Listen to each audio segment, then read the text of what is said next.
Doudou Maïssa Wade nag bokk ci coalition bi nga xam ne mooy ànd taxawu sa gox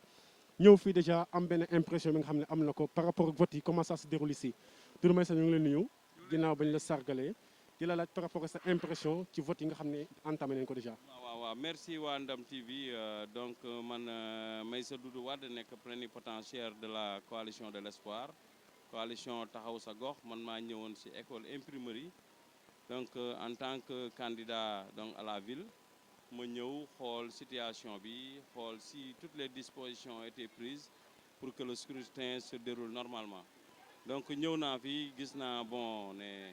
des fois du ñu respecter ordonnancement bi moom mooy li arrêté bi wax ak disposition bulletin yi par rapport aux ordres de dépôt amoon na ay irrégularités mais bi ma ñëwee vraiment on s'est vite compris ba gars yi rectifier li nga xam ne moom moo fi amoon léegi ñuy continuer dem ci beneen école pour xool daal lépp loo xam ne jaarul yoon ñu jaaral ko yoon ba vote bi am ci jàmm mu nekk ndamu Tëngéej yëpp quoi. déjà def nañ constat général bi ñuy def mooy vote yi dafa yéex a tàmbale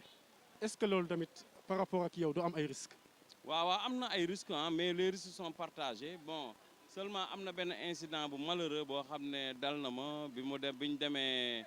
benn école cité rajo bañ fa demee gis nañ ne ñun suñu bulletin kenn tegu ko ci table bi voilà te foofu scrutin bi départ na ba ay 11h lañ ñëw constaté loolu parce que suñu mandataire bi nag bi ñu ko waxee nee na moom gisoon na ko au début mais après gisaatu ko bon sciemment des personnes mal intentionnées ñoo ko teggi def ko suuf non bi ñu ñëwee nag vraiment on a insisté ñu le président du bureau la police était là-bas pour constater on a pris des photos on a mentionné ça sur les PV et la situation était rétablie mais malheureusement on a perdu beaucoup de voix là-bas parce que depuis ce matin personne n'a voté pour notre coalition voilà. Merci. Donc xam naa ne vote bi dina net parce que 3 votes la bon boo xoolee bu njëkk 2 votes lañ daan def maintenant le maire est élu au suffrage universel direct le président du conseil départemental est élu au suffrage universel direct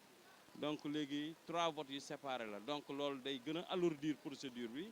nit ñi aussi ni ñuy entassé wu nii à la porte pour entrer même si bureau de vote bi c'est tout à fait un problème donc xam naa ne vote bu metti la donc nous appelons les citoyens à aller voter rapidement parce que 16h ku mu fekk vraiment dina am embouteillage bu grave boo xam ne boo métti doo wote donc ñu leen di remercier bu baax liggéey bi rafet na waa Ndam TV merci.